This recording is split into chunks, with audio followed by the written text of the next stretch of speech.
श्री परमात्मने नमः। यथार्थ गीता श्रीमद्भगवद गीता अथ अष्टादशो अध्याय। ये गीता का अंतिम अध्याय है, जिसके पूर्वार्ध में योगेश्वर श्री कृष्ण द्वारा प्रस्तुत अनेक प्रश्नों का समाधान है तथा उत्तरार्ध गीता का उपसंहार है कि गीता से लाभ क्या है। 17वें अध्याय में आहार, तप, यज्ञ, दान तथा श्रद्धा का विभाग सहित स्वरूप बताया गया। उसी संदर्भ में त्याग के प्रकार शेष है। अर्जुन ने स्वयं एक प्रश्न रखा कि अर्जुन उवाच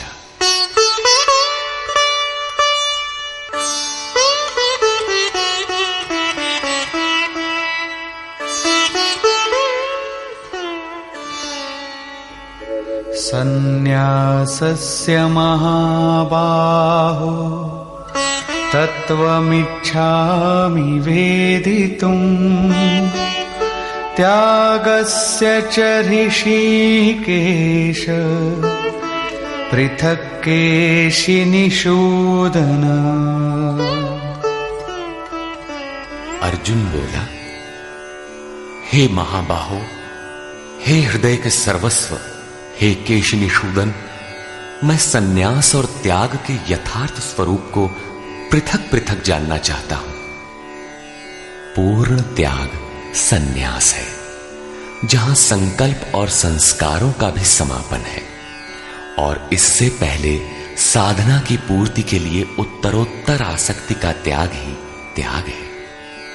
यहां दो प्रश्न हैं कि सन्यास के तत्व को जानना चाहता हूं और दूसरा है कि त्याग के तत्व को जानना चाहता हूं।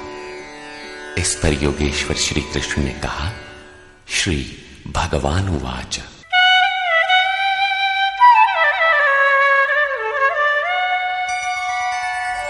काम्यानां कर्मणां न्यासं सन्न्यासं कवयो विदुः सर्वकर्मफलत्यागं प्राहुस्त्यागं विचक्षणाः।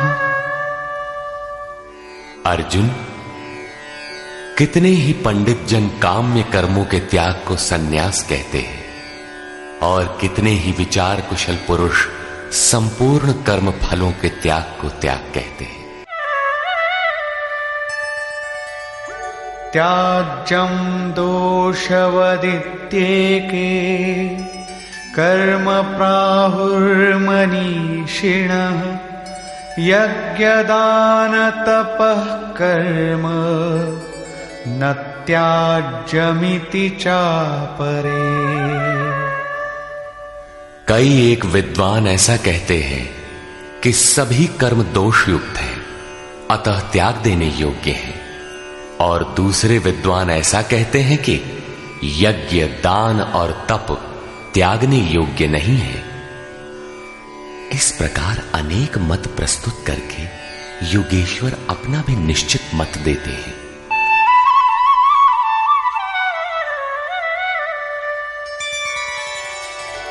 निश्चयं शृणु मे तत्र त्यागे भरतसत्तम त्यागो हि पुरुषौ व्याघ्र त्रिविधः संप्रकीर्तितः।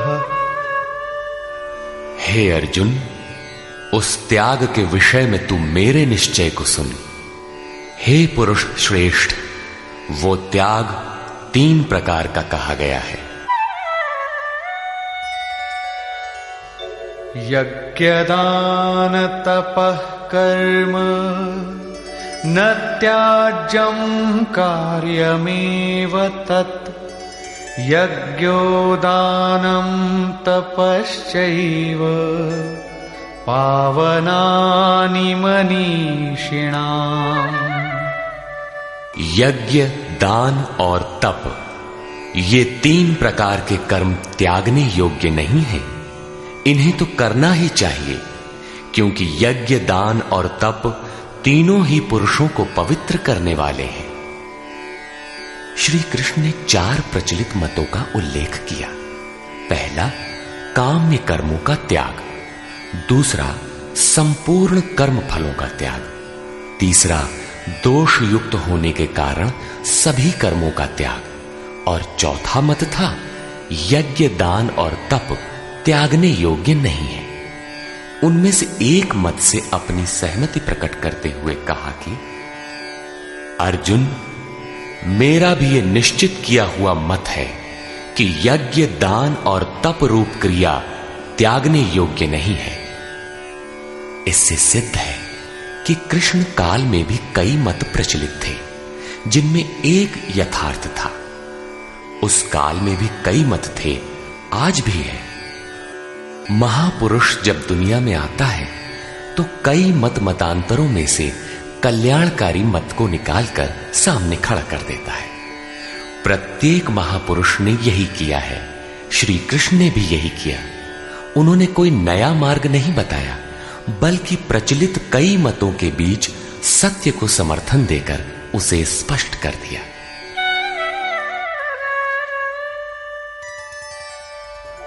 एतान्यपि तु कर्माणि संगं त्यक्त्वा फलानि च कर्तव्यानीति मे पार्थ निश्चितं मतमुत्तमम्। योगेश्वर श्री कृष्ण बल देकर कहते हैं, पार्थ, यज्ञ, दान और तप रूप कर्म आसक्ति और फल को त्याग कर अवश्य करना चाहिए। यह मेरा निश्चय किया हुआ उत्तम मत है। अब अर्जुन के प्रश्न के अनुसार वे त्याग का विश्लेषण करते हैं।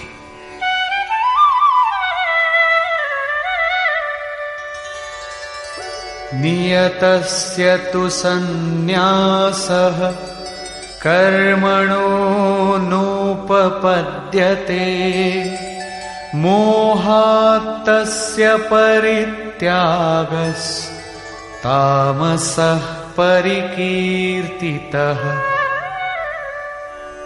हे अर्जुन, नियत कर्म। श्री कृष्ण के शब्दों में नियत कर्म एक ही है, यज्ञ की प्रक्रिया। इस नियत शब्द को 8-10 बार योगेश्वर ने कहा। इस पर बार बार बल दिया कि कहीं साधक भटक कर दूसरा न करने लगे। इस शास्त्र विधि से निर्धारित कर्म का त्याग करना उचित नहीं। मोह से उसका त्याग करना तामस त्याग कहा गया है। सांसारिक विषय वस्तुओं की आसक्ति में फंसकर कार्यम कर्म अर्थात नियत कर्म एक दूसरे के पूरक हैं। इनका त्याग तामसी है। ऐसा पुरुष अधः गच्छति, कीट पतंग पर्यंत अधम योनियों में जाता है, क्योंकि उसने भजन की प्रवृत्तियों का त्याग कर दिया। अब राजस त्याग के विषय में बताते हैं। दुःखमित्येव यत्कर्म कायक्लेशभयात् त्यजेत् सकृत्वा राजसं त्यागं नैव त्यागफलं लभेत्। कर्म को दुखमय समझकर शारीरिक क्लेश के भय से उसका त्याग करने वाला व्यक्ति राजस त्याग को करके भी त्याग के फल को प्राप्त नहीं होता। जिससे भजन पार न लगे और काय क्लेश भयात, इस भय से कर्म को त्याग दे कि शरीर को कष्ट होगा, उस मनुष्य का त्याग राजसी है। उसे त्याग का फल परम शांति नहीं प्राप्त होती। तथा कार्यमित्येव यत्कर्म नियतं क्रियते अर्जुन संगं त्यक्त्वा फलं चैव सत्यागः सात्विको मतः।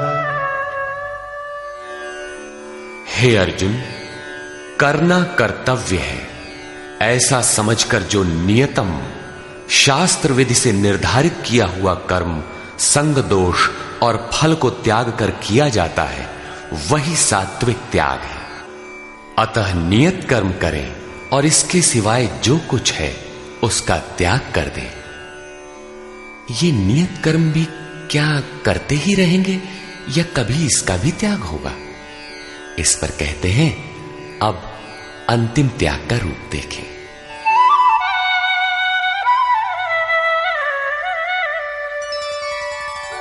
न द्वेष्ट्य कुशलं कर्म कुशलेनानुषज्यते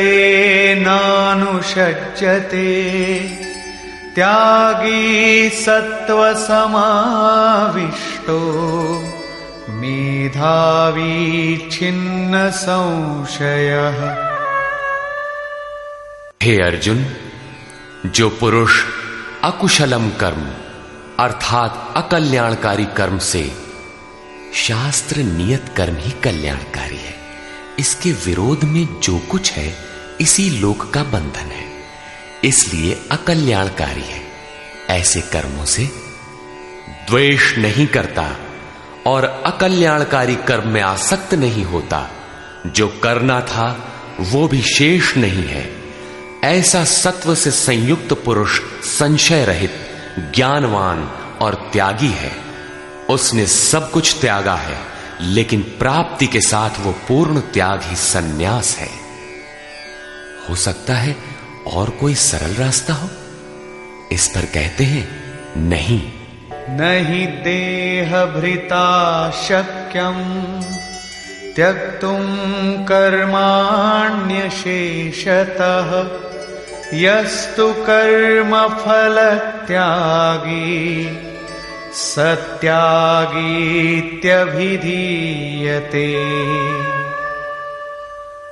देहधारी पुरुषों के द्वारा अर्थात केवल शरीर ही नहीं जिसे आप देखते हैं, श्री कृष्ण के अनुसार प्रकृति से उत्पन्न सत रज तम तीनों गुण ही इस जीवात्मा को शरीरों में बांधते हैं। जब तक गुण जीवित हैं तब तक वो जीवधारी है, किसी न किसी रूप में शरीर परिवर्तित होता रहेगा, देह के कारण जब तक जीवित है।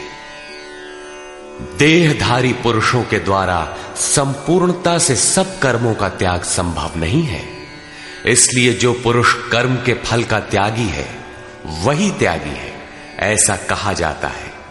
अतः जब तक शरीर के कारण जीवित हैं तब तक नियत कर्म करें और उनके फल का त्याग करें, बदले में किसी फल की कामना न करें।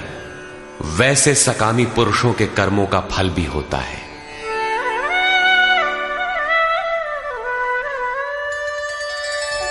अनिष्टमिष्टं मिश्रञ्च त्रिविधं कर्मणः फलम् भवत्यत्यागिनां प्रीत्य न तु सन्न्यासिनां क्वचित्।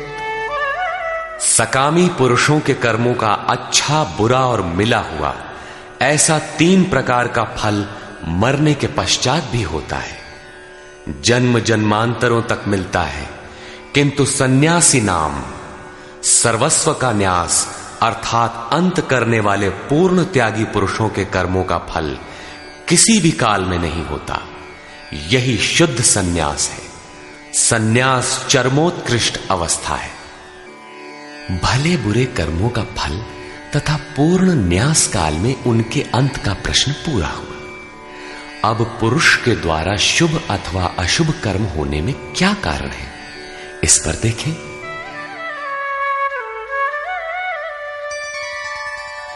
पंचैतानि महाबाहो कारणानि निबोध मे सांख्ये कृतान्ते प्रोक्तानि सिद्धये सर्वकर्मणाम्। हे महाबाहो, संपूर्ण कर्मों की सिद्धि के लिए 5 कारण सांख्य सिद्धांत में कहे गए हैं। उन्हें तू मुझसे भली प्रकार जान। अधिष्ठानं तथा कर्ता करणं च पृथग्विधम् विविधाश्च पृथक् चेष्टा दैवं चैवात्र पंचमम्।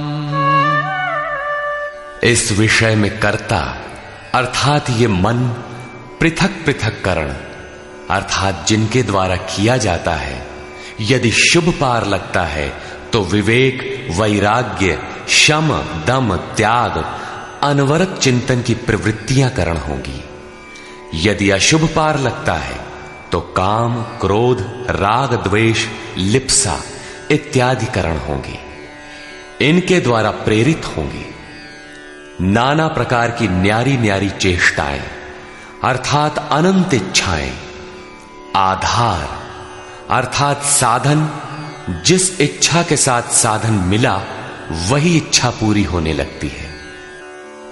और 5वां हेतु है दैव अथवा संस्कार। इसकी पुष्टि करते हैं।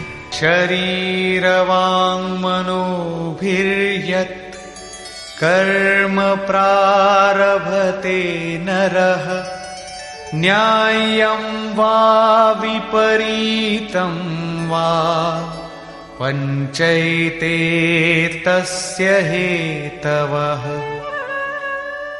मनुष्य मन, वाणी अथवा शरीर से शास्त्र के अनुसार अथवा विपरीत जो कुछ कर्म आरंभ करता है, उनके ये 5 ही कारण हैं। परंतु ऐसा होने पर भी तत्रैवं सति कर्तारम् आत्मानं केवलं तु यः पश्यत्यकृतबुद्धित्वान् न स पश्यति दुर्मतिः। जो पुरुष अशुद्ध बुद्धि के कारण उस विषय में कैवल्य स्वरूप आत्मा को कर्ता देखता है, वो दुर्बुद्धि यथार्थ नहीं देखता अर्थात भगवान नहीं करते। इस प्रश्न पर योगेश्वर श्री कृष्ण ने दूसरी बार बल दिया। अध्याय 5 में उन्होंने कहा था कि वो प्रभु न करता है, न कराता है, न क्रिया के संयोग को जोड़ता है। तो लोग कहते क्यों हैं? मोह से लोगों की बुद्धि आवृत है, इसलिए जो कुछ भी कह सकते हैं। यहां भी कहते हैं कर्म होने में 5 कारण हैं।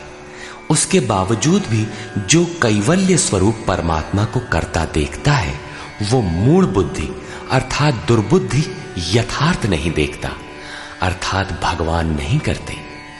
जबकि अर्जुन के लिए वे ताल ठोक कर खड़े हो जाते हैं। निमित्त मात्रम भव, कि करता धरता तो मैं हूं, तू निमित्त बनकर खड़ा भर रहे।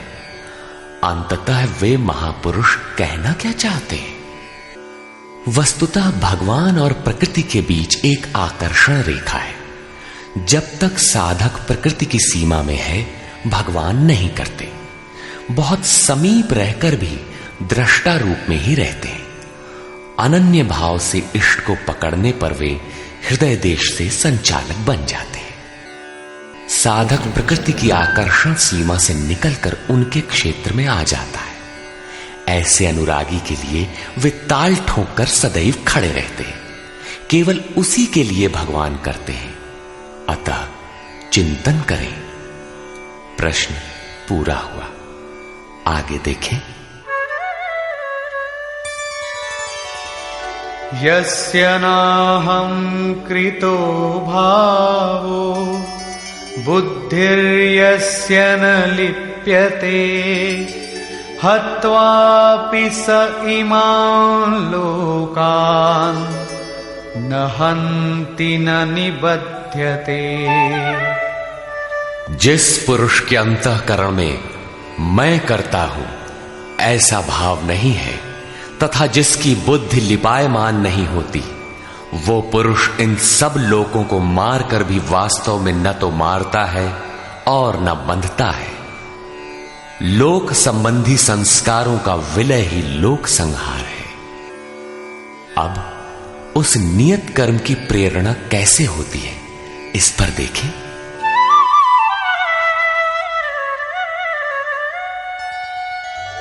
ज्ञानम ज्ञेयं परिज्ञाता त्रिविधा कर्म चोदना करणं कर्म कर्तेति त्रिविधः कर्म संग्रहः।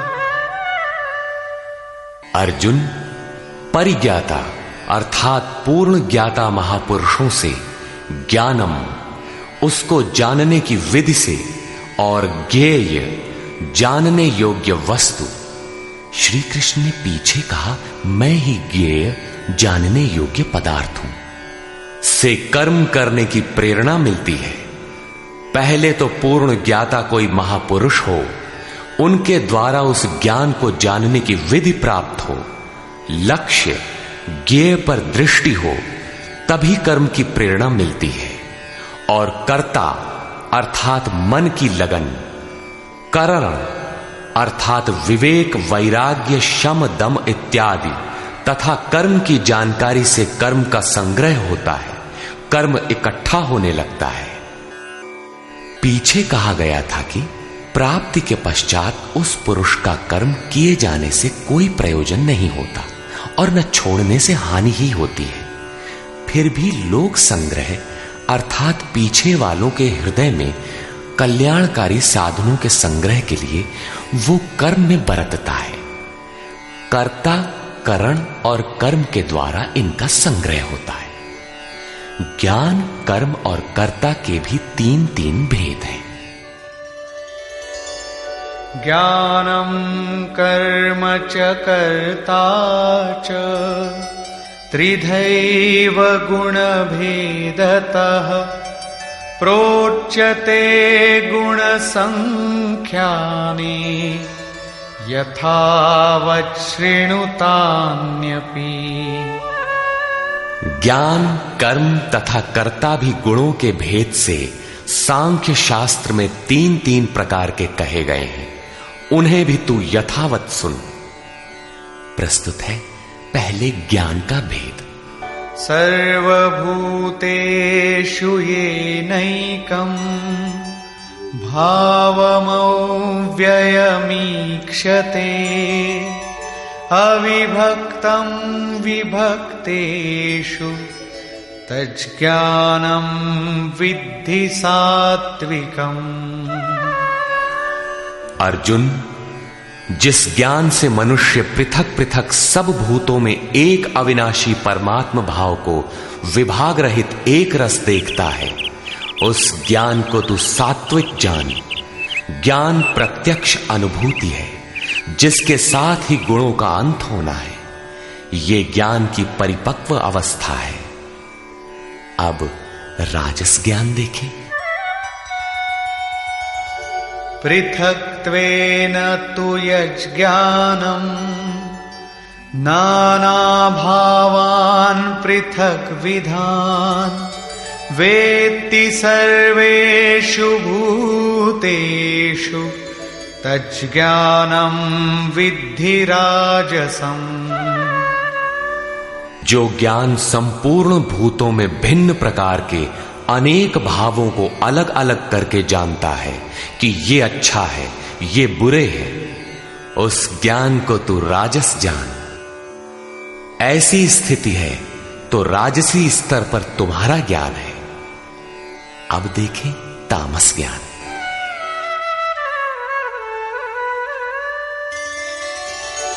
यत्तु कृत्स्नवदेकस्मिन् कार्ये सक्तमहैतुकम्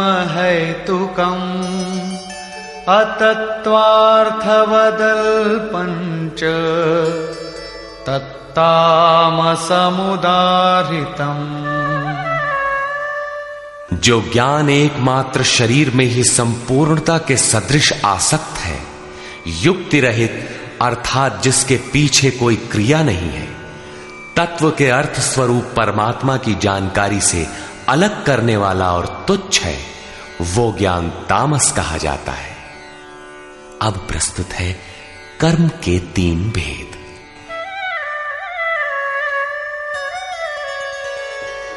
नियतं संगरहितं अरागद्वेषतः कृतं अफलप्रेप्सुना कर्म यत्तत्सात्विकमुच्यते। जो कर्म नियतम शास्त्र विधि से निर्धारित है, अन्य नहीं, संग दोष और फल को न चाहने वाले पुरुष द्वारा बिना राग द्वेष के किया जाता है, वो कर्म सात्विक कहा जाता है। नियत कर्म अर्थात आराधना चिंतन है, जो परम में प्रवेश दिलाता है।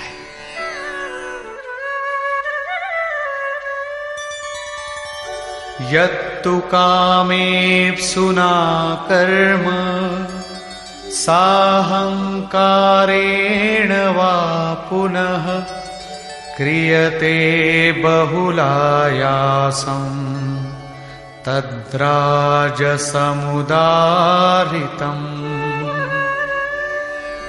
जो कर्म बहुत परिश्रम से युक्त है, फल को चाहने वाले और अहंकार युक्त पुरुष द्वारा किया जाता है, वो कर्म राजस कहा जाता है।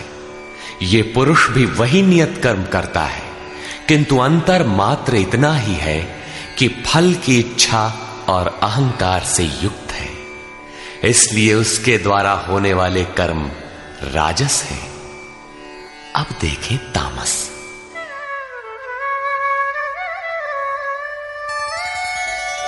अनुबंधं क्षयं हिंसा अनवेक्ष्य च पौरुषं मोहादारभ्यते कर्म यत्तत्तामसमुच्यते। जो कर्म अंततः नष्ट होने वाला है, हिंसा सामर्थ्य को न विचार कर केवल मोहवश आरंभ किया जाता है, वो कर्म तामस कहा है। स्पष्ट है कि ये कर्म शास्त्र का नियत कर्म नहीं है, उसके स्थान पर भ्रांति है। अब देखें कर्ता के लक्षण।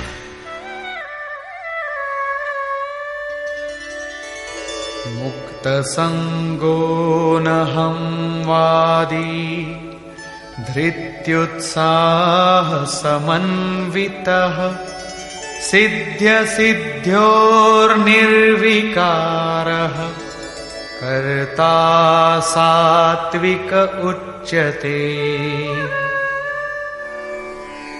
जो कर्ता संग दोष से रहित होकर अहंकार के वचन न बोलने वाला, धैर्य और उत्साह से युक्त होकर कार्य के सिद्ध होने और न होने में हर्ष शोक इत्यादि विकारों से सर्वथा रहित होकर कर्म में अर्थात अहिर्निश प्रवृत्त है, वो कर्ता सात्विक कहा जाता है। यही उत्तम साधक के लक्षण है। कर्म वही है, नियत कर्म।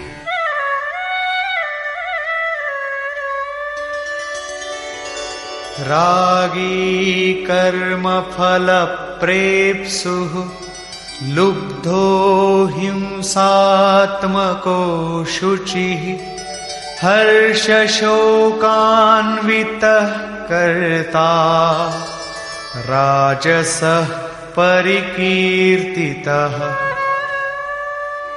आसक्ति युक्त कर्मों के फल को चाहने वाला, लोलुप, आत्माओं को कष्ट देने वाला, अपवित्र और हर्ष शोक से जो लिप्त है, वो कर्ता राजस कहा गया है।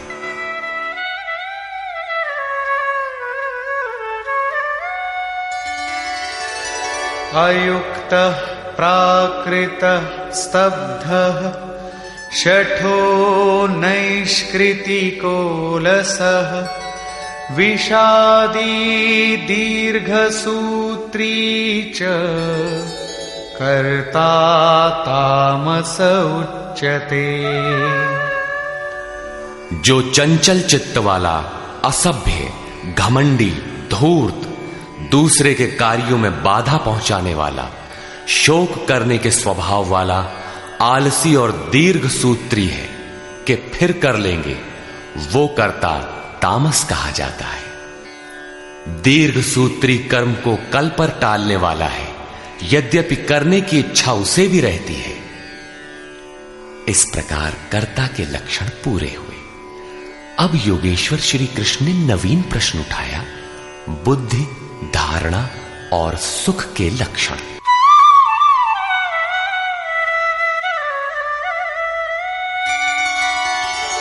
बुद्धेर्भेदं धृतेश्चैव गुणतस्त्रिविधं शृणु प्रोच्यमानमशेषेण पृथक्त्वेन धनंजय। धनंजय, बुद्धि और धारणा शक्ति का भी गुणों के कारण 3 प्रकार का भेद संपूर्णता से विभाग पूर्वक मुझसे सुन।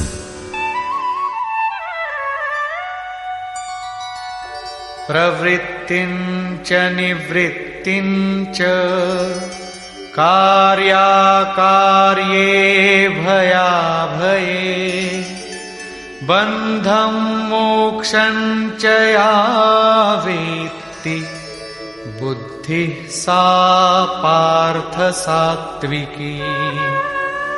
पार्थ, प्रवृत्ति और निवृत्ति को, कर्तव्य और अकर्तव्य को, भय और अभय को तथा बंधन और मोक्ष को जो बुद्धि यथार्थ जानती है, वो बुद्धि सात्विकी है। अर्थात परमात्म पथ, आवागमन पथ दोनों की भली प्रकार जानकारी सात्विक बुद्धि है। यथा यया धर्ममधर्मं च कार्यं चाकार्यमेव च अयथावत् प्रजानाति बुद्धिः सा पार्थ राजसी।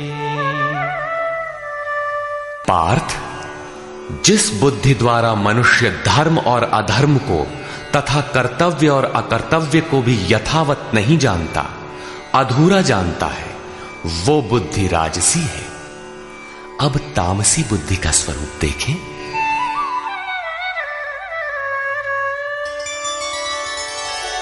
अधर्मं धर्ममिति या मन्यते तमसावृता सर्वार्थान् विपरीतांश्च बुद्धिः सा पार्थ तामसी। पार्थ, तमोगुण से ढकी हुई जो बुद्धि अधर्म को धर्म मानती है तथा संपूर्ण हितों को विपरीत ही देखती है, वो बुद्धि तामसी है। यहां श्लोक 30 से 32 तक बुद्धि के 3 भेद बताए गए। पहली बुद्धि तो किस कार्य से निवृत्त होना है और किस में प्रवृत्त होना है, कौन कर्तव्य है और कौन अकर्तव्य है, इसकी भली प्रकार जानकारी रखती है, वो बुद्धि सात्विक है। जो कर्तव्य अकर्तव्य को धूमिल ढंग से जानती है, यथार्थ नहीं जानती, वो राजसी बुद्धि है। और अधर्म को धर्म, नश्वर को शाश्वत तथा हित को अहित, इस प्रकार विपरीत जानकारी वाली बुद्धि तामसी है। इस प्रकार बुद्धि के भेद समाप्त हुए। अब प्रस्तुत है दूसरा प्रश्न, धृति, धारणा के 3 भेद।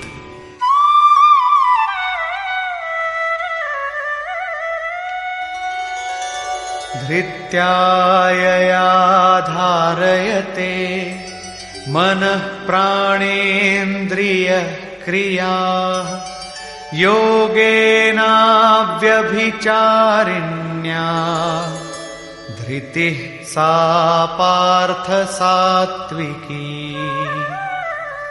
योगेन, यौगिक प्रक्रिया के द्वारा अव्यभिचारिणी, योग चिंतन के अलावा दूसरे किसी स्फुरण का आना व्यभिचार है। चित्त का बहक जाना व्यभिचार है। अतः ऐसी अव्यभिचारिणी धारणा से मनुष्य मन प्राण और इंद्रियों की क्रिया को जो धारण करता है वो धारणा सात्विकी है। अर्थात मन, प्राण और इंद्रियों को इष्ट की दिशा में मोड़ना ही सात्विक धारणा है। तथा यया तु धर्म कामार्थान् धृत्या धारयतेऽर्जुन प्रसंगेन फलाकांक्षी धृतिः सा पार्थ राजसी।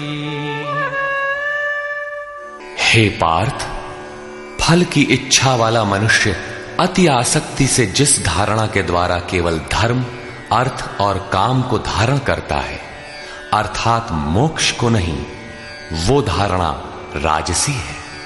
इस धारणा में भी लक्ष्य वही है, केवल कामना करता है, जो कुछ करता है उसके बदले में चाहता है।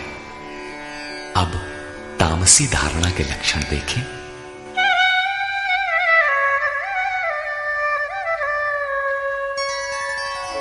यया स्वप्नं भयं शोकं विषादं मदमेव च न विमुञ्चति दुर्मेधा धृतिः सा पार्थ तामसी। हे पार्थ, दुष्ट बुद्धि वाला मनुष्य जिस धारणा के द्वारा निद्रा, भय, चिंता, दुख और अभिमान को भी अर्थात नहीं छोड़ता, इन सबको धारण किए रहता है, वो धारणा तामसी है। ये प्रश्न पूरा हुआ। अगला प्रश्न है सुख।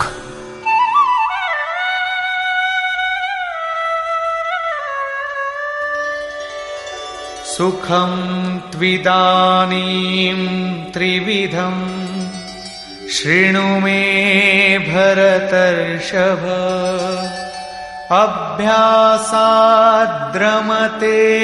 यत्र दुःखान्तं च निगच्छति। अर्जुन, अब सुख भी 3 प्रकार का मुझसे सुन। उनमें से जिस सुख में साधक अभ्यास से रमण करता है, अर्थात चित्त को समेटकर इष्ट में रमण करता है, और जो दुखों का अंत करने वाला है, तथा यत्तदग्रे विषमिव परिणामे मृतोपमम् तत्सुखं सात्विकं प्रोक्तम् आत्मबुद्धि प्रसादजम्। उपर्युक्त सुख साधन के आरंभ काल में ही यद्यपि विष के सदृश लगता है, प्रहलाद को सूली पर चढ़ाया गया, मीरा को विष मिला। कबीर कहते हैं, सुखिया सब संसार है, खाए और सोवे, दुखिया दास कबीर है, जागे और रोवे। अतः आरंभ में विष जैसा भासता है, परंतु परिणाम में अमृत तुल्य है, अमृत तत्व को दिलाने वाला है। अतः आत्म विषयक बुद्धि के प्रसाद से उत्पन्न हुआ सुख सात्विक कहा गया है। तथा विषयेन्द्रिय संयोगात् यत्तदग्रे मृतोपमम् परिणामे विषमिव तत्सुखं राजसं स्मृतम्। जो सुख विषय और इंद्रियों के संयोग से होता है, वो यद्यपि भोग काल में अमृत के सदृश लगता है, किंतु परिणाम में विष के सदृश है, क्योंकि जन्म मृत्यु का कारण है। वो सुख राजस कहा गया है।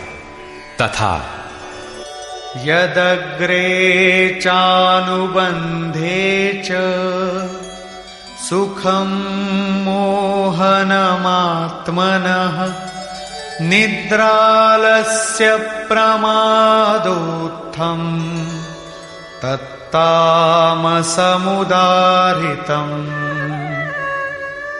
जो सुख भोग काल और परिणाम में भी आत्मा को मोह में डालने वाला है, निद्रा या निशा सर्वभूतानाम, जगत की निशा में अचेत रखने वाला है।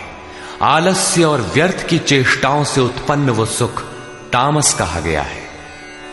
अब योगेश्वर श्री कृष्ण गुणों की पहुंच बताते हैं। न तदस्ति पृथिव्यां वा दिवि देवेषु वा पुनः सत्वं प्रकृतिजैर्मुक्तं यदेभिः स्यात् त्रिभिर्गुणैः। अर्जुन, पृथ्वी में, स्वर्ग में अथवा देवताओं में ऐसा कोई भी प्राणी नहीं जो प्रकृति से उत्पन्न हुए तीनों गुणों से रहित हो, अर्थात ब्रह्मा से लेकर कीट पतंग यावन मात्र जगत क्षणभंगुर मरने जीने वाला है, तीनों गुणों के अंतर्गत है। अर्थात देवता भी तीनों गुणों का विकार है, नश्वर है। यहां वाय देवताओं को योगेश्वर ने चौथी बार लिया। अध्याय 7, 9, 17 तथा यहां 18वें अध्याय में इन सब का एक ही अर्थ है कि देवता तीनों गुणों के अंतर्गत है। जो इन्हें भजता है, नश्वर की पूजा करता है। भागवत में भी श्री ऋषभ देव जी के 9 योगीश्वर पुत्रों का प्रसिद्ध आख्यान है, जिसमें उपदेश देते हुए कहते हैं कि स्त्री पुरुष में प्रेम के लिए शंकर पार्वती की, आरोग्य के लिए अश्विनी कुमारों की, विजय के लिए इंद्र की तथा धन के लिए कुबेर की पूजा करें। इसी तरह विविध कामनाएं बताकर अंत में निर्णय देते हैं कि संपूर्ण कामनाओं की पूर्ति और मोक्ष के लिए तो एकमात्र नारायण की ही पूजा करनी चाहिए। तुलसी मूलहि सींचिए, फूलई फलई अघाई। अस्तु सर्वव्यापक प्रभु का स्मरण करें, जिसकी पूर्ति के लिए सद्गुरु की शरण, निष्कपट भाव से प्रश्न और सेवा एकमात्र उपाय है। आसुरी और दैवी संपद अंतःकरण की 2 वृत्तियां हैं, जिसमें दैवी संपद परम देव परमात्मा का दिग्दर्शन कराती है, इसलिए दैवी कही जाती है। किंतु ये भी तीनों गुणों के ही अंतर्गत है। गुण शांत होने के पश्चात इनकी भी शांति हो जाती है। तत्पश्चात उस आत्म तृप्त योगी के लिए कोई भी कर्तव्य शेष नहीं रह जाता। अब प्रस्तुत है पीछे से आरंभ हुआ प्रश्न, वर्ण व्यवस्था। वर्ण जन्म प्रधान है अथवा कर्मों से पाई जाने वाली अंतःकरण की योग्यता का नाम है। इस पर देखें। ब्राह्मण क्षत्रिय विशां शूद्राणां च परन्तप कर्माणि प्रविभक्तानि स्वभाव प्रभवैर्गुणैः। हे परंतप, ब्राह्मण, क्षत्रिय, वैश्य और शूद्रों के कर्म स्वभाव से उत्पन्न गुणों द्वारा विभक्त किए गए हैं। स्वभाव में सात्विक गुण होगा तो आप में निर्मलता होगी, ध्यान समाधि की क्षमता होगी। तामसी गुण होगा तो आलस्य, निद्रा, प्रमाद रहेगा। उसी स्तर से आपसे कर्म भी होगा। जो गुण कार्यरत है वही आपका वर्ण है, स्वरूप है। इस प्रश्न को योगेश्वर श्री कृष्ण ने यहां चौथी बार लिया है।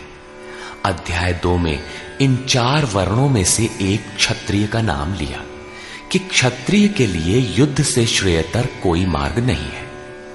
तीसरे अध्याय में उन्होंने कहा कि दुर्बल गुण वाले के लिए भी उसके स्वभाव से उत्पन्न योग्यता के अनुसार धर्म में प्रवृत्त होना, उसमें मर जाना भी परम कल्याणकारक है। दूसरों की नकल करना भयावह है। अध्याय 4 में बताया कि 4 वर्णों की सृष्टि मैंने की। तो क्या मनुष्यों को 4 जातियों में बांटा? कहते हैं नहीं, गुण कर्म विभागशः, गुणों के योग्यता से कर्म को 4 सोपानों में बांटा। यहां गुण एक पैमाना है, उसके द्वारा माप कर कर्म करने की क्षमता को 4 भागों में बांटा। श्री कृष्ण के शब्दों में कर्म एकमात्र अव्यक्त पुरुष के प्राप्ति की क्रिया है। ईश्वर प्राप्ति का आचरण आराधना है, जिसकी शुरुआत मात्र एक इष्ट में श्रद्धा से है। चिंतन की विधि विशेष है, जिसे पीछे बताए हैं। इस यज्ञार्थ कर्म को ही 4 भागों में बांटा। अब कैसे समझें कि हम में कौन से गुण हैं और किस श्रेणी के हैं, इस पर यहां कहते हैं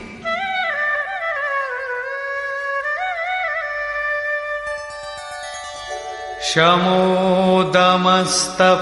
शौचम् क्षान्तिरार्जवमेव च ज्ञानं विज्ञानमास्तिक्यम् ब्रह्म कर्म स्वभावजम्। मन का शमन, इंद्रियों का दमन, पूर्ण पवित्रता, मन, वाणी और शरीर को इष्ट के अनुरूप तपाना, क्षमा भाव, मन, इंद्रियों और शरीर की सर्वथा सरलता, आस्तिक बुद्धि अर्थात एक इष्ट में सच्ची आस्था, ज्ञान अर्थात परमात्मा की जानकारी का संचार, विज्ञान अर्थात परमात्मा से मिलने वाले निर्देशों की जागृति एवं उसके अनुसार चलने की क्षमता, ये सब स्वभाव से उत्पन्न हुए ब्राह्मण के कर्म है। अर्थात जब स्वभाव में ये योग्यताएं पाई जाएं, कर्म धारावाही होकर स्वभाव में ढल जाए, तो वो ब्राह्मण श्रेणी का करता है। तथा शौर्यं तेजो धृतिर्दाक्षम् युद्धे चाप्यपलायनम् दानमीश्वर भावश्च क्षात्रं कर्म स्वभावजम्।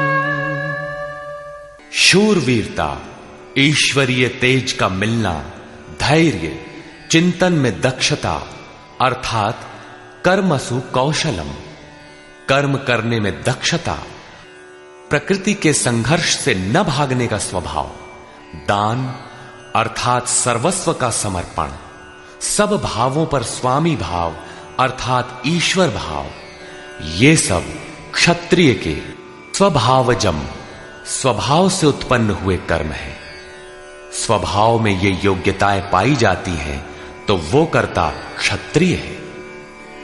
अब प्रस्तुत है वैश्य तथा शूद्र का स्वरूप।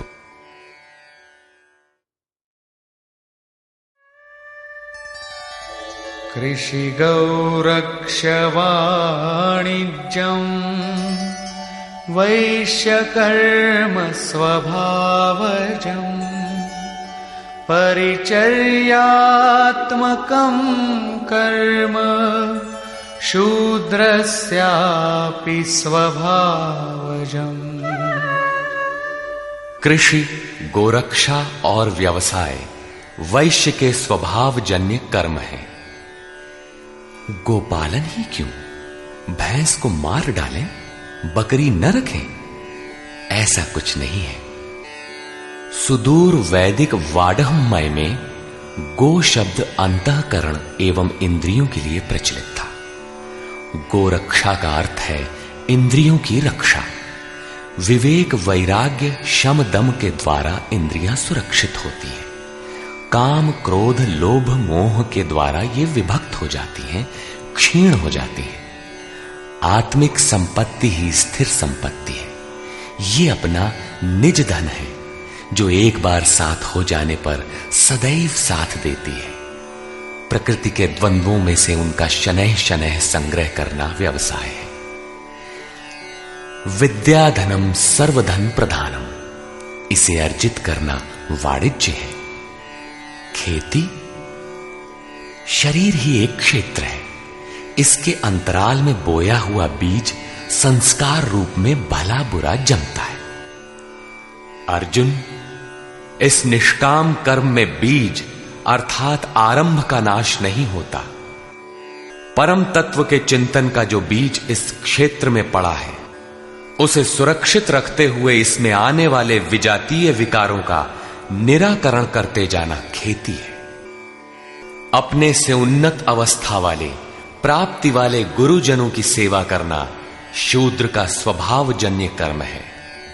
शूद्र का अर्थ नीच नहीं, अपितु अल्पज्ञ है। निम्न श्रेणी का साधक ही शूद्र है। प्रवेशिका श्रेणी का वो साधक परिचर्या से ही आरंभ करे। स्वभाव परिवर्तनशील है। स्वभाव के परिवर्तन के साथ वर्ण परिवर्तन हो जाता है। वस्तुतः ये वर्ण अति उत्तम, उत्तम, मध्यम और निकृष्ट 4 अवस्थाएं हैं। कर्म पथ पर चलने वाले साधकों की ऊंची नीची 4 सीढ़ियां हैं, क्योंकि कर्म एक ही है, नियत कर्म। श्री कृष्ण कहते हैं कि परम सिद्धि की प्राप्ति का यही एक रास्ता है कि स्वभाव में जैसी योग्यता है वहीं से लगे। इसको देखें।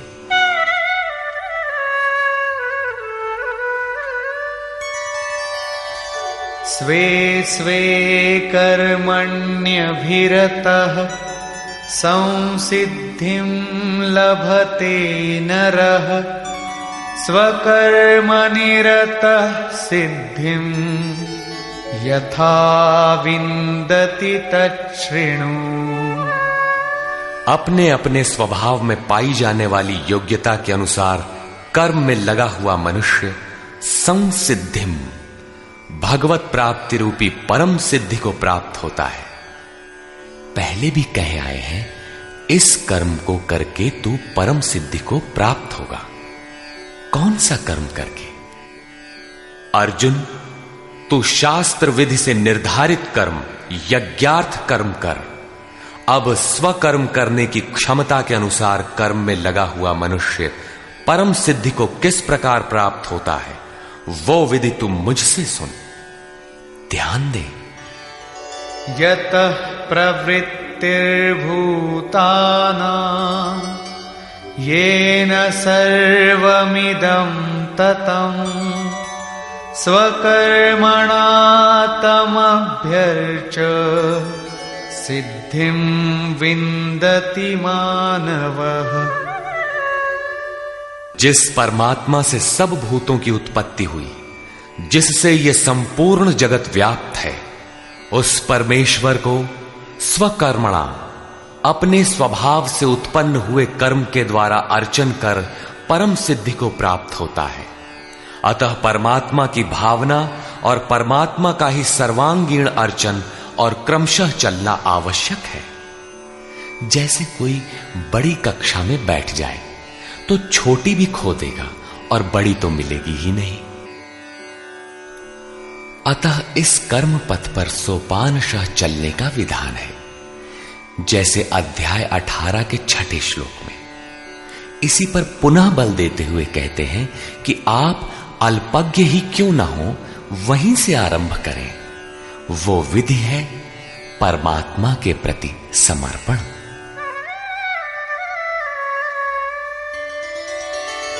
श्रेयान् स्वधर्मो विगुणः परधर्मात् स्वनुष्ठितात् स्वभावनियतं कर्म कुर्वन्नाप्नोति किल्बिषम्। अच्छी प्रकार अनुष्ठान किए हुए दूसरे के धर्म से गुण रहित भी स्वधर्म परम कल्याणकारक है। स्वभाव नियतम, स्वभाव से निर्धारित किया हुआ कर्म करता हुआ मनुष्य पाप अर्थात आवागमन को प्राप्त नहीं होता। प्रायः साधकों को उच्चाटन होने लगता है कि हम सेवा करते ही रहेंगे। वे तो ध्यानस्थ हैं, अच्छे गुणों के कारण उनका सम्मान है। तुरंत वे नकल करने लगते हैं। श्री कृष्ण के अनुसार नकल या ईर्ष्या से कुछ मिलेगा नहीं। अपने स्वभाव से कर्म करने की क्षमता के अनुसार कर्म करके ही कोई परम सिद्धि पाता है, छोड़कर नहीं।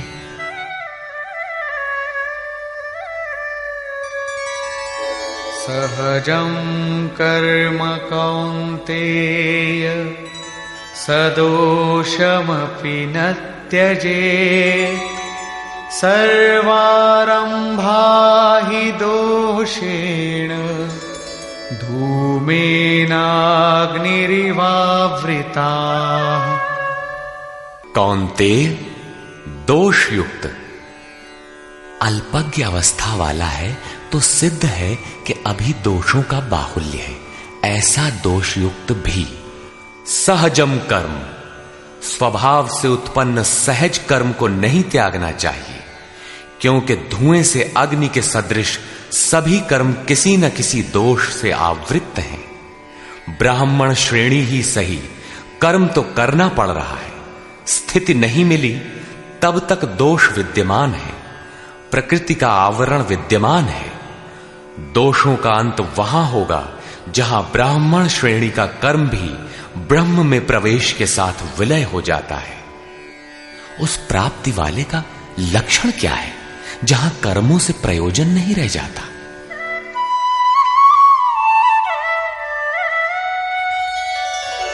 असक्त बुद्धि सर्वत्र जितात्मा विगत स्पृहः।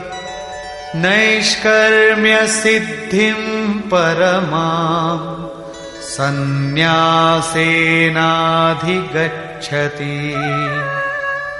सर्वत्र आसक्ति से रहित बुद्धि वाला, स्पृहा से सर्वथा रहित, जीते हुए अंतःकरण वाला पुरुष सन्यासी नाम सर्वस्व के न्यास की अवस्था में परम नैष्कर्म्य की सिद्धि को प्राप्त होता है।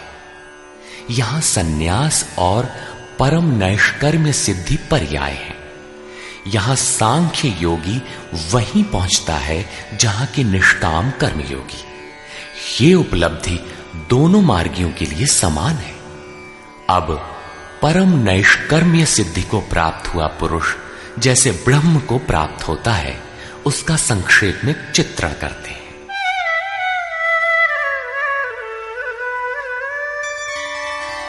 सिद्धिं प्राप्तो यथा ब्रह्म तथाप्नोति निबोध मे। समासेनैव कौन्तेय निष्ठा ज्ञानस्य या परा। कौन्तेय, जो ज्ञान की परानिष्ठा है, पराकाष्ठा है, उस परम सिद्धि को प्राप्त हुआ पुरुष ब्रह्म को जैसे प्राप्त होता है, उस विधि को तू मुझसे संक्षेप में जान। अगले श्लोक में वही विधि बता रहे हैं, ध्यान दे। बुद्ध्या विशुद्धया युक्तो धृत्यात्मानं नियम्य च शब्दादीन् विषयांस् त्यक्त्वा रागद्वेषौ व्युदस्य च। विविक्तसेवी लघ्वाशी यत वाक्कायमानसः ध्यानयोगपरो नित्यं वैराग्यं समुपाश्रितः।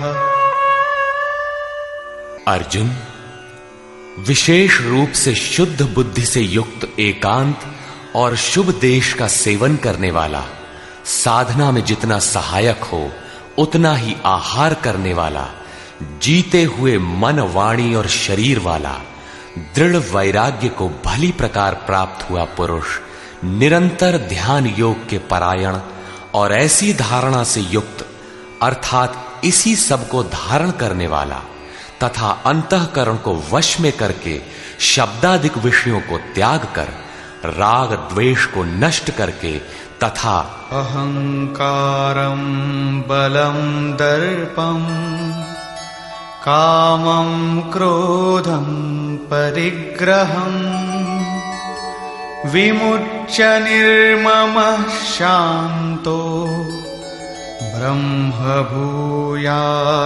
कल्पते। अहंकार, बल, घमंड, काम, क्रोध, बाह्य वस्तुओं और आंतरिक चिंतनों का त्याग कर ममता रहित शांत अंतःकरण हुआ पुरुष पर ब्रह्म के साथ एक ही भाव होने के लिए योग्य होता है। आगे देखें।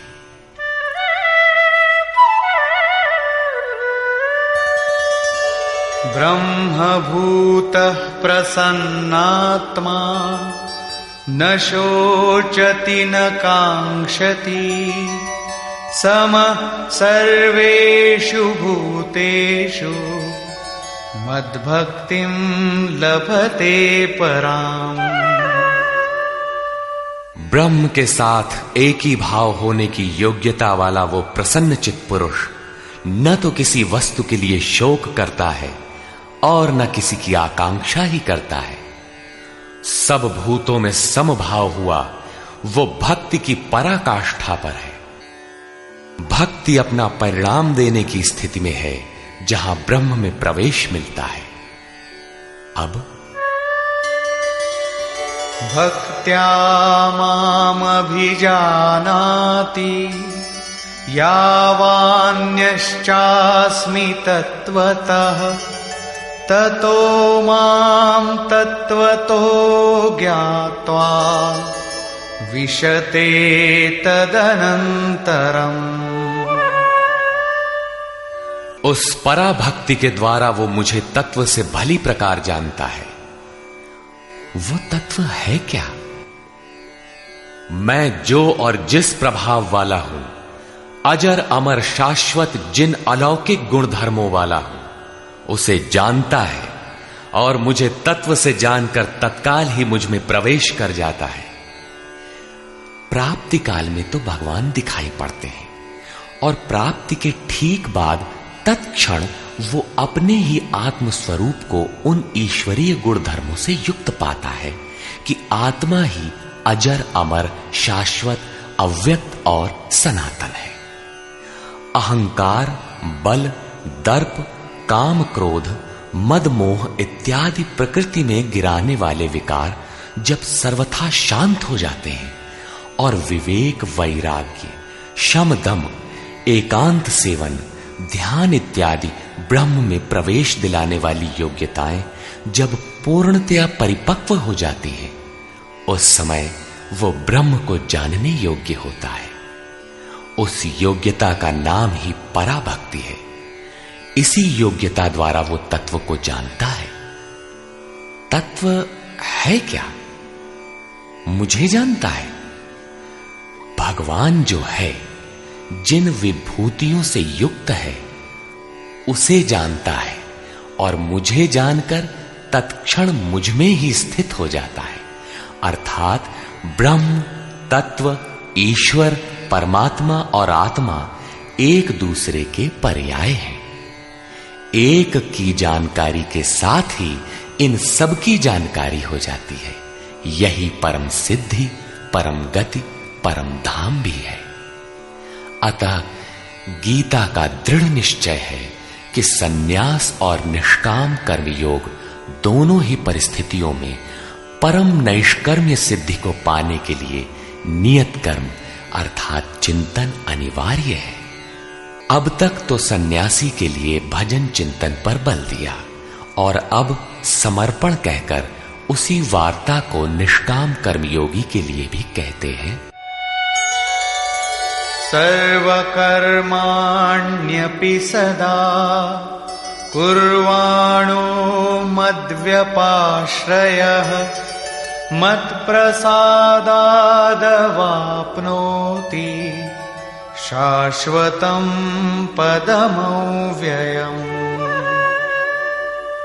मुझ पर विशेष रूप से आश्रित हुआ पुरुष संपूर्ण कर्मों को सदा करता हुआ लेश मात्र भी त्रुटि न रख कर करता हुआ मेरे कृपा प्रसाद से शाश्वत अविनाशी परम पद को प्राप्त होता है।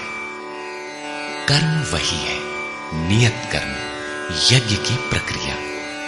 पूर्ण योगेश्वर सद्गुरु के आश्रित साधक उनके कृपा प्रसाद से शीघ्र पा जाता है, अतः उसे पाने के लिए समर्पण आवश्यक है। चेतसा सर्वकर्माणि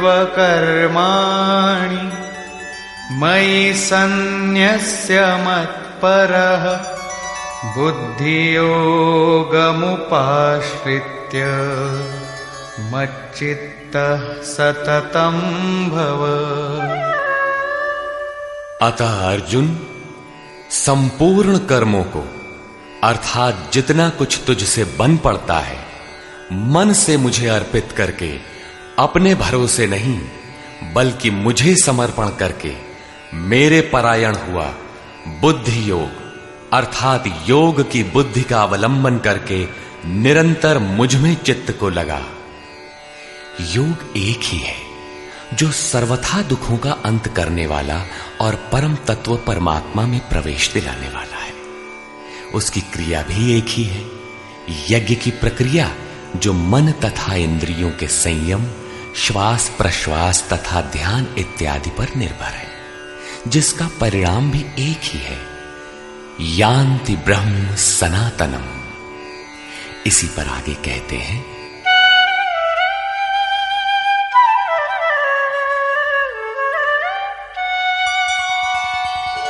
मच्चित्तः सर्वदुर्गाणि मत्प्रसादात् तरिष्यसि अथ चेत्त्वमहङ्कारात् न श्रोष्यसि विनङ्क्ष्यसि। इस प्रकार मुझ में निरंतर चित्त को लगाने वाला होकर तू मेरी कृपा से मन और इंद्रियों के संपूर्ण दुर्गों को अनायास ही तर जाएगा।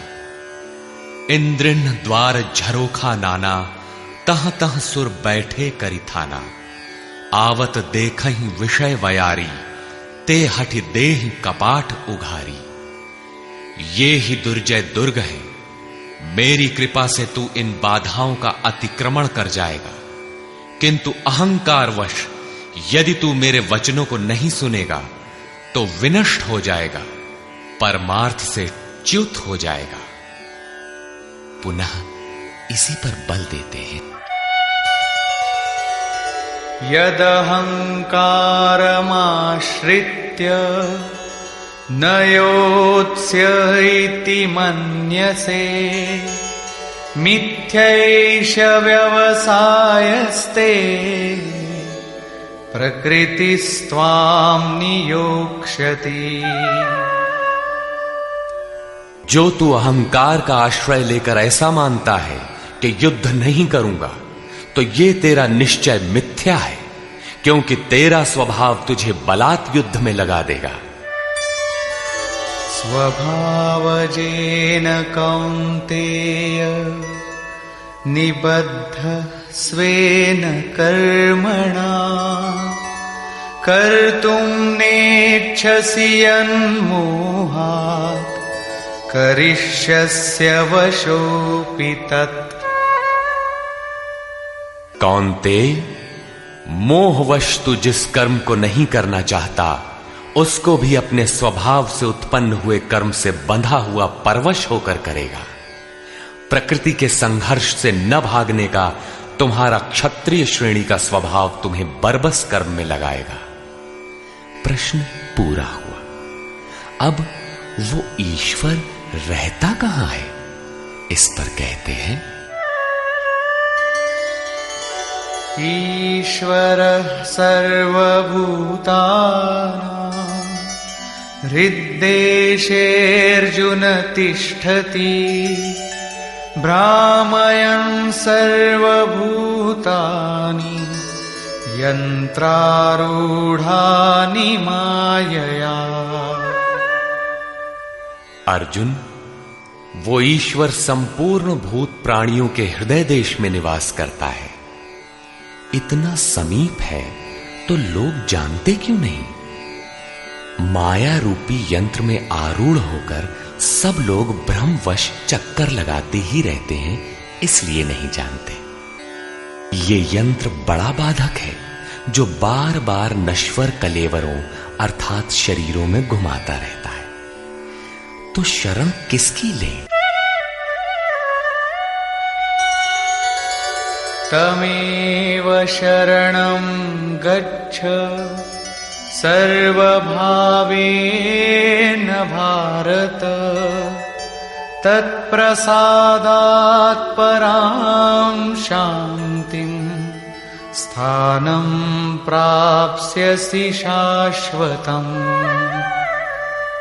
इसलिए हे भारत, संपूर्ण भाव से उस ईश्वर की जो हृदय देश में स्थित है अनन्य शरण को प्राप्त हो। उनके कृपा प्रसाद से तू परम शांति शाश्वत परम धाम को प्राप्त होगा। अतः ध्यान करना है तो हृदय देश में करें।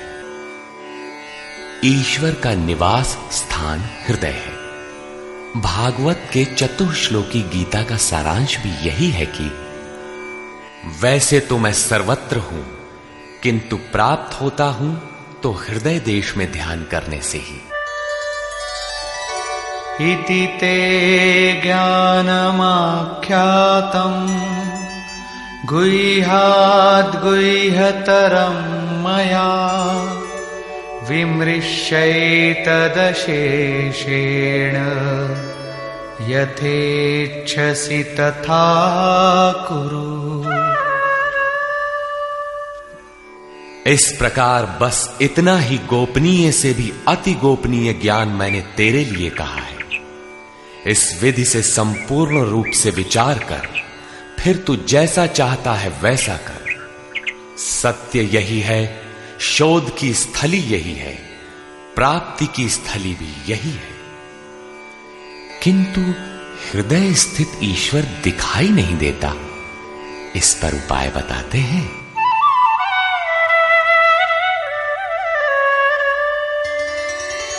सर्वगुह्यतमं भूयः शृणु मे परमं वचः, इष्टोऽसि मे दृढमिति ततो वक्ष्यामि ते हितम्। अर्जुन, संपूर्ण गोपनीय से भी अति गोपनीय मेरे रहस्य युक्त वचन को तू फिर भी सुन। कहा है किंतु फिर सुन।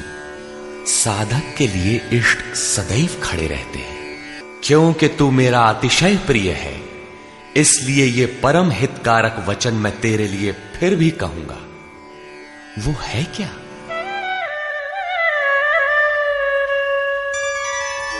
मन्मना भव मद्भक्तो मद्याजी मां नमस्कुरु, मामे वैष्यसि सत्यं ते प्रतिजाने प्रियोऽसि मे। अर्जुन, तू मेरे में ही अनन्य मन वाला हो, मेरा अनन्य भक्त हो, मेरे प्रति श्रद्धा से पूर्ण हो, मेरे समर्पण में अश्रुपात होने लगे। मेरे को ही नमन कर। ऐसा करने से तू मेरे को ही प्राप्त होगा। ये मैं तेरे लिए सत्य प्रतिज्ञा करके कहता हूं, क्योंकि तू मेरा अत्यंत प्रिय है। पीछे बताया ईश्वर हृदय देश में है, उसकी शरण में जा। यहां कहते हैं मेरी शरण आ। ये अति गोपनीय रहस्य युक्त वचन सुन कि मेरी शरण आओ। वास्तव में योगेश्वर श्री कृष्ण कहना क्या चाहते हैं? यही कि साधक के लिए सद्गुरु की शरण नितांत आवश्यक है। श्री कृष्ण एक पूर्ण योगेश्वर थे।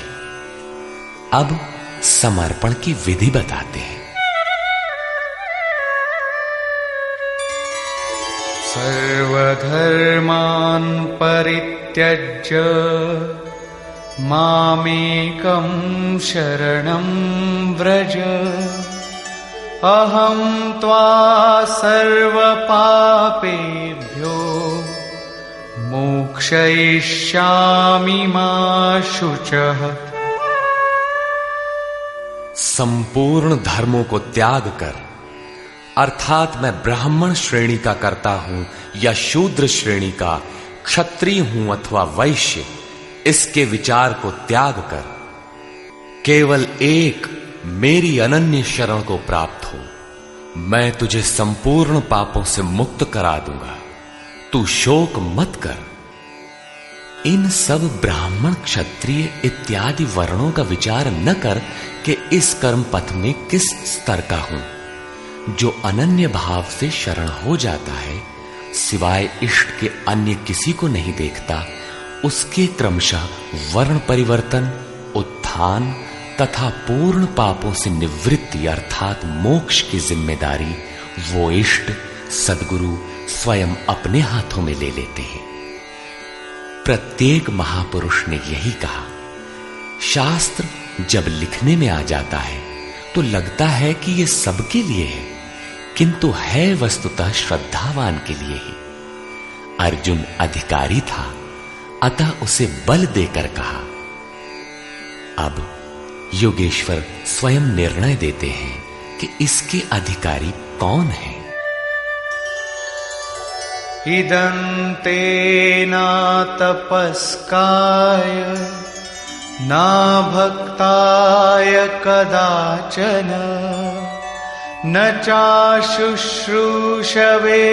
वाच्यं न च मां योऽभ्यसूयति।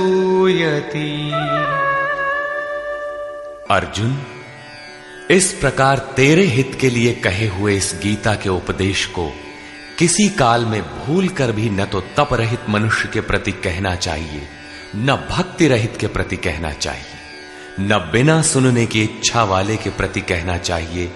और जो मेरी निंदा करता है, ये दोष है, वो दोष है, इस प्रकार झूठी आलोचना करता है, उसके प्रति भी नहीं कहना चाहिए।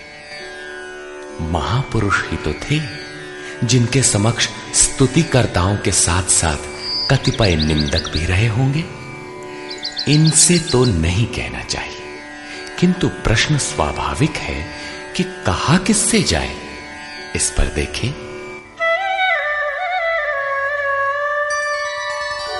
यैमं परमं गुह्यं मद्भक्तेष्वभिधास्यति भक्तिं मयि परां कृत्वा मामे वैष्यत्य संशयः।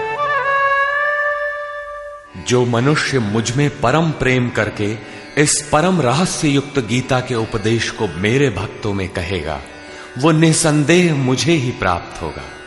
अर्थात वो भक्त मुझे ही प्राप्त होगा जो सुन लेगा, क्योंकि उपदेश को भली प्रकार सुनकर हृदयंगम कर लेगा तो उस पर चलेगा तथा पार पा जाएगा। अब उस उपदेशकर्ता के लिए कहते हैं।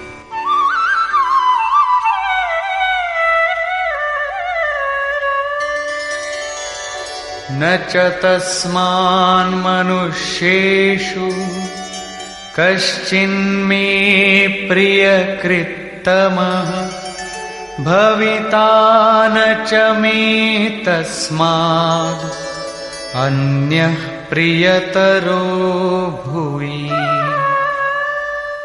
न तो उससे बढ़कर मेरा अतिशय प्रिय कार्य करने वाला मनुष्यों में कोई है, और न उससे बढ़कर मेरा अत्यंत प्यारा पृथ्वी में दूसरा कोई होगा।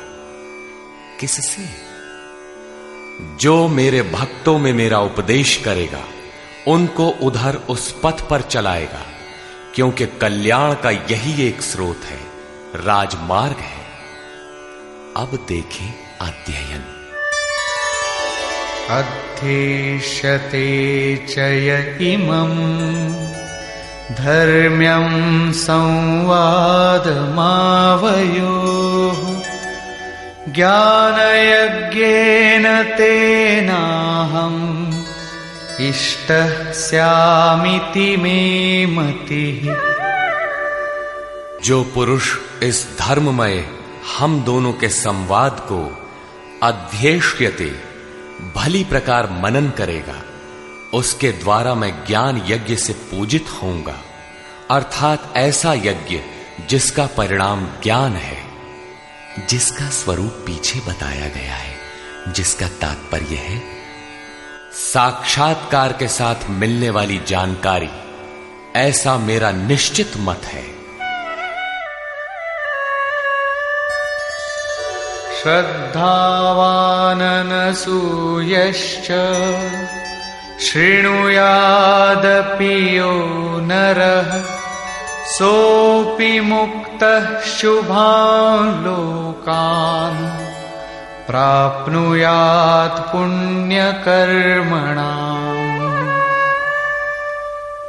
जो पुरुष श्रद्धा से युक्त और ईर्ष्या रहित होकर केवल सुनेगा, वो भी पापों से मुक्त हुआ उत्तम कर्म करने वालों के श्रेष्ठ लोकों को प्राप्त होगा। अर्थात करते हुए भी पार न लगे तो सुना भर करें। उत्तम लोक तब भी हैं क्योंकि वो चित्त में उन उपदेशों को ग्रहण तो करता है। यहां 67 से 71 तक 5 श्लोकों में भगवान श्री कृष्ण ने यह बताया कि गीता का उपदेश अनाधिकारियों को नहीं कहना चाहिए, किंतु जो श्रद्धावान हैं उनसे अवश्य कहना चाहिए। जो सुनेगा वो भक्त मुझे प्राप्त होगा, क्योंकि अति गोपनीय कथा को सुनकर पुरुष चलने लगता है। जो भक्तों में कहेगा उससे अधिक प्रिय कहने वाला मेरा कोई नहीं है। जो अध्ययन करेगा उसके द्वारा मैं ज्ञान यज्ञ से पूजित होऊंगा। यज्ञ का परिणाम ही ज्ञान है। जो गीता के अनुसार कर्म करने में असमर्थ है किंतु श्रद्धा से मात्र सुनेगा, वो भी पुण्य लोकों को प्राप्त होगा। इस प्रकार भगवान श्री कृष्ण ने इसके कहने सुनने तथा अध्ययन का फल बताया। प्रश्न पूरा हुआ। अब अंत में वे अर्जुन से पूछते हैं कि कुछ समझ में आया?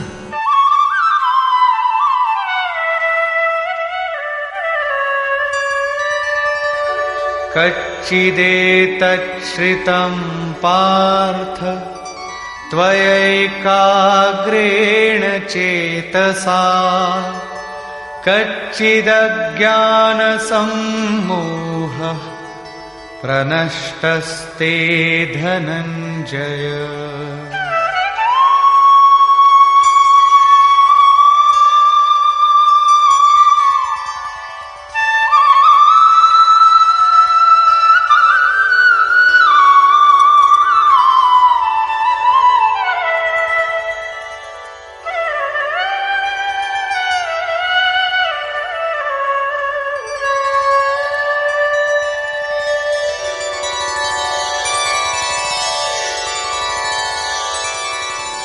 हे पार्थ, क्या मेरा ये वचन तूने एकाग्रचित्त होकर सुना? क्या तेरा अज्ञान से उत्पन्न मोह नष्ट हुआ? इस पर अर्जुन बोला, अर्जुना उवाच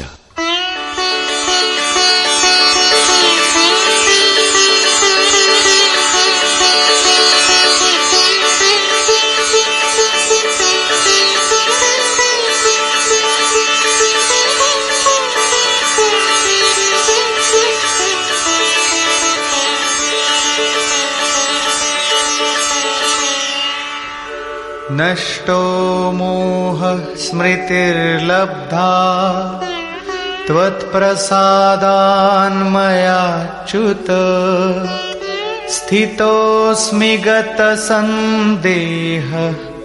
करिष्ये वचनं तव।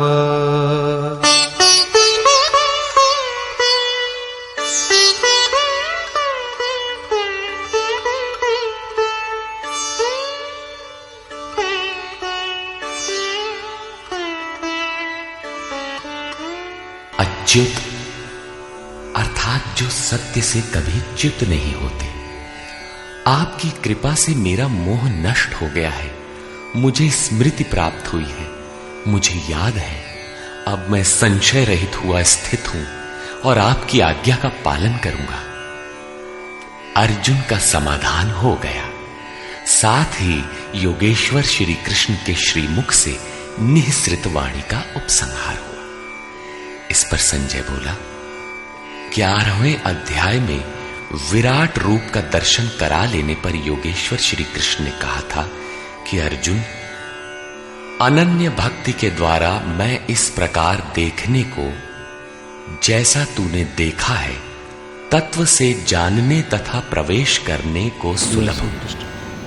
अध्याय 11 के 54वें श्लोक में इस प्रकार दर्शन करने वाले साक्षात मेरे स्वरूप को प्राप्त हो जाते हैं।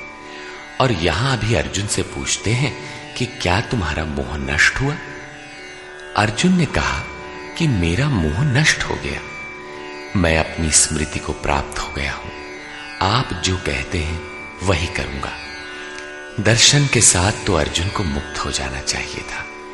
वस्तुतः अर्जुन को तो जो होना था हो गया, किंतु शास्त्र भविष्य में आने वाली पीढ़ी के लिए होता है, उसका उपयोग आप सबके लिए है। संजय उवाच।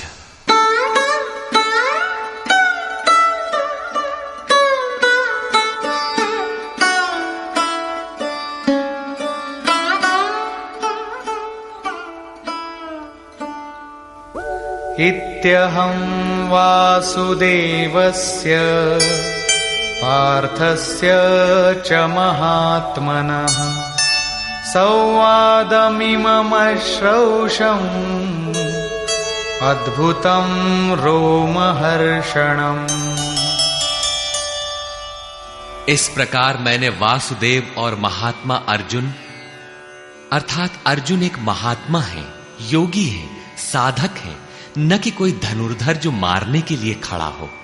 अतः महात्मा अर्जुन के इस विलक्षण और रोमांचकारी संवाद को सुना। आप में सुनने की क्षमता कैसे आई? आगे कहते हैं,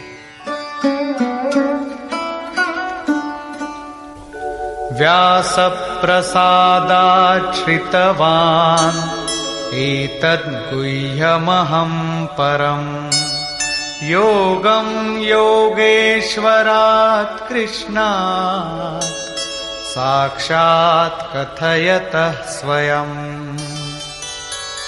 श्री व्यास जी की कृपा से, उनकी दी हुई दृष्टि से मैंने इस परम गोपनीय योग को साक्षात कहते हुए स्वयं योगेश्वर श्री कृष्ण से सुना है। संजय श्री कृष्ण को योगेश्वर मानता है। जो स्वयं योगी हो और दूसरों को भी योग प्रदान करने की क्षमता रखता हो, वो योगेश्वर है। राजन् संस्मृत्य संस्मृत्य संवादमिममद्भुतम् केशवार्जुनयोः पुण्यम् हृष्यामि च मुहुर्मुहुः। हे राजन धृतराष्ट्र, केशव और अर्जुन के इस परम कल्याणकारक और अद्भुत संवाद को पुनः स्मरण करके मैं बारंबार हर्षित हो रहा हूं। अतः इस संवाद को सदैव स्मरण करना चाहिए और इसी स्मृति से प्रसन्न रहना चाहिए। अब उनके स्वरूप का स्मरण कर संजय कहते हैं, तच्च संस्मृत्य संस्मृत्य रूपमत्यद्भुतं हरेः विस्मयो मे महान् राजन् हृष्यामि च पुनः पुनः। हे राजन, हरि के अर्थात जो शुभाशुभ सर्व का हरण कर स्वयं शेष रहते हैं, उन हरि के अति अद्भुत रूप को पुनः पुनः स्मरण करके मेरे चित्त में महान आश्चर्य होता है और मैं बारंबार हर्षित होता हूं। इष्ट का स्वरूप बार बार स्मरण करने की वस्तु है। अंत में संजय निर्णय देते हैं,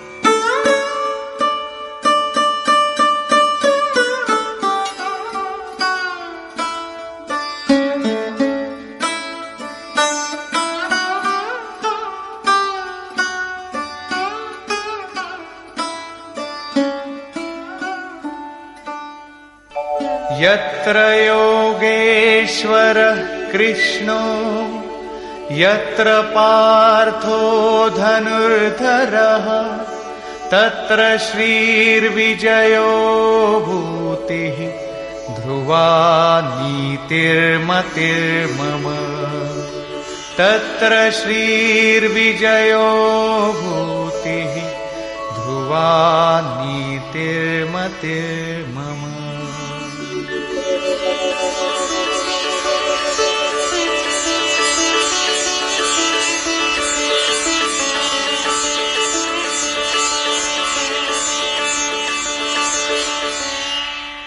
राजन, जहां योगेश्वर श्री कृष्ण और धनुर्धर अर्जुन अर्थात ध्यान ही धनुष है, इंद्रियों की दृढ़ता ही गांडीव है, अर्थात स्थिरता के साथ ध्यान धरने वाला महात्मा अर्जुन है, वहीं पर श्री ऐश्वर्य विजय जिसके पीछे हार नहीं है, ईश्वरीय विभूति और चल संसार में अचल रहने वाली नीति है, ऐसा मेरा मत है। आज तो धनुर्धर अर्जुन है नहीं, ये नीति विजय विभूति तो अर्जुन तक सीमित रह गई, तत्सामयिक थी यह तो द्वापर में ही समाप्त हो गई। लेकिन ऐसी बात नहीं है।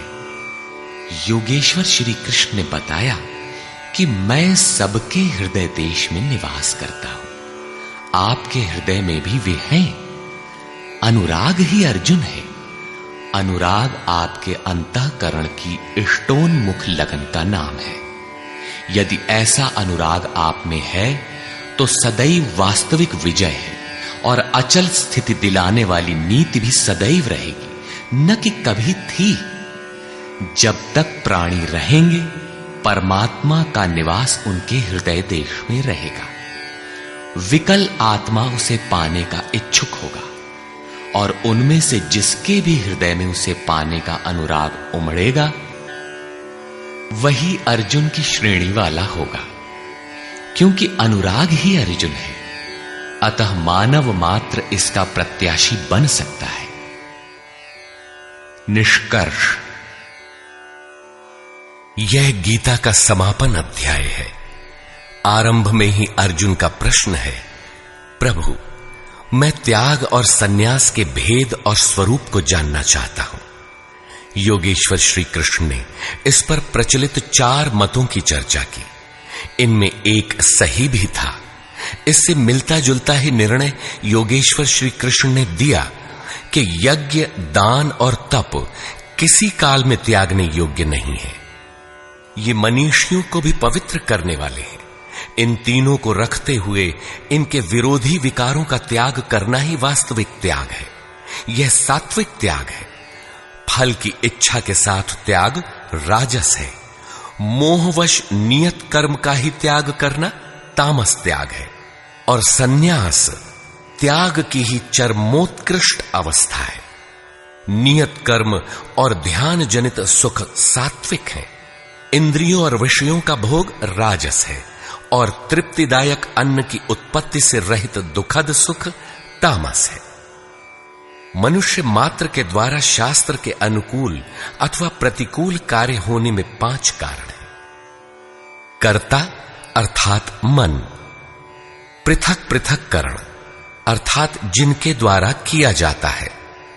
शुभ पार लगता है तो विवेक, वैराग्य, शम, दम करण है।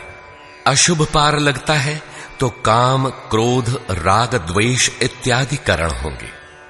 नाना प्रकार की इच्छाएं अर्थात इच्छाएं अनंत हैं, सब पूर्ण नहीं हो सकती।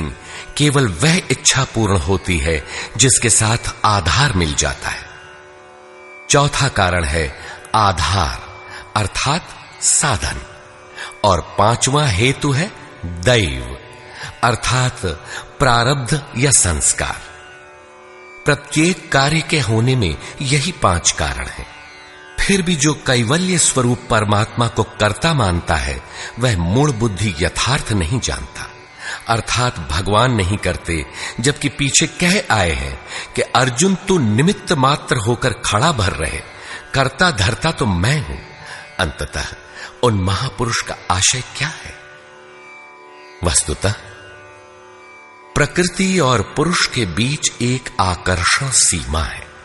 जब तक मनुष्य प्रकृति में बरतता है तब तक माया प्रेरणा करती है, और जब वह इससे ऊपर उठकर इष्ट को समर्पित हो जाता है और वह इष्ट जब हृदय देश से रथी हो जाता है फिर भगवान करते हैं।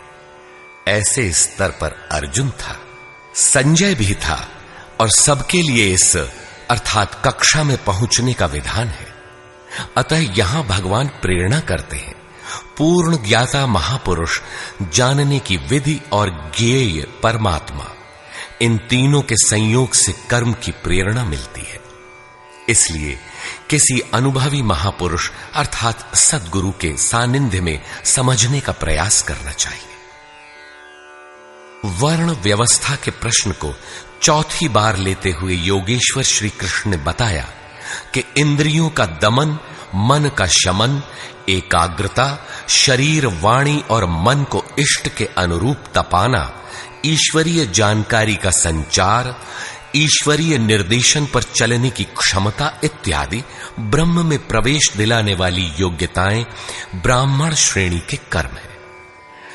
शौर्य, पीछे न हटने का स्वभाव, सब भावों पर स्वामी भाव, कर्म में प्रवृत्त होने की दक्षता क्षत्रिय श्रेणी का कर्म है।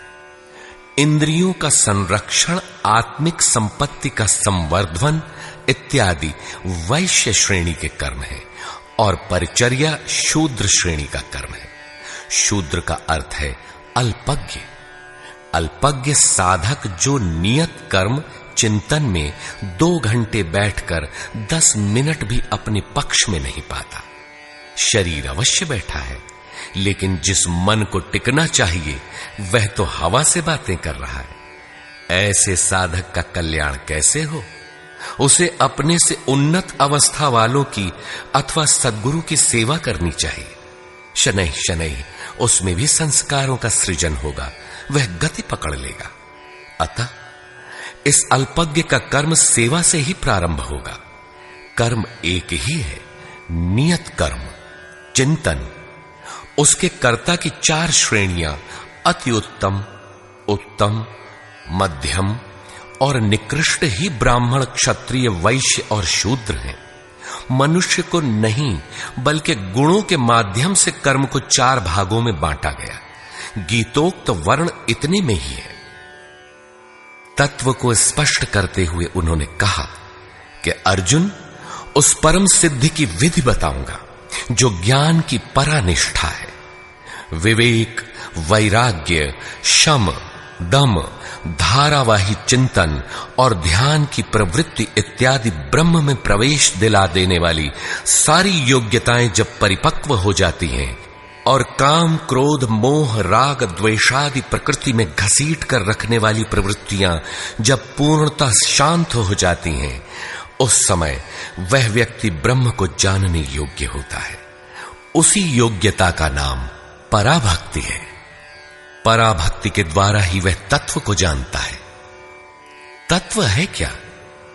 तो बताया, मैं जो हूं, जिन विभूतियों से युक्त हूं, उसको जानता है। अर्थात परमात्मा जो है अव्यक्त, शाश्वत, अपरिवर्तनशील, जिन अलौकिक गुण धर्मों वाला है, उसे जानता है और जानकर वह तत्क्षण मुझ में स्थित हो जाता है।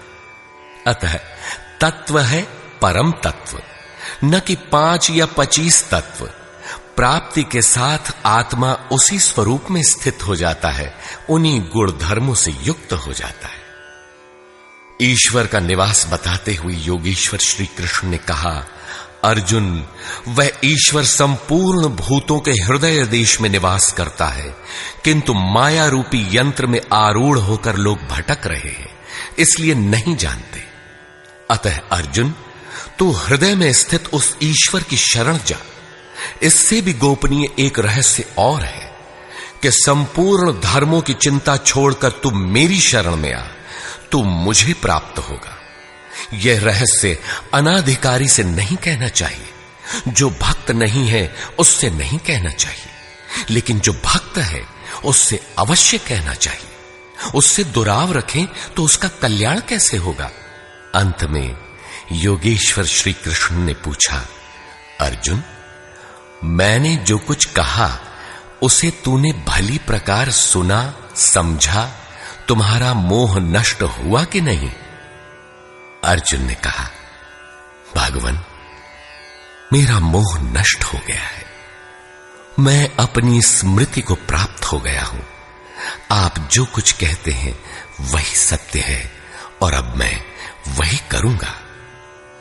संजय, जिसने इन दोनों के संवाद को भली प्रकार सुना है, अपना निर्णय देता है कि श्री कृष्ण महायोगेश्वर और अर्जुन एक महात्मा है।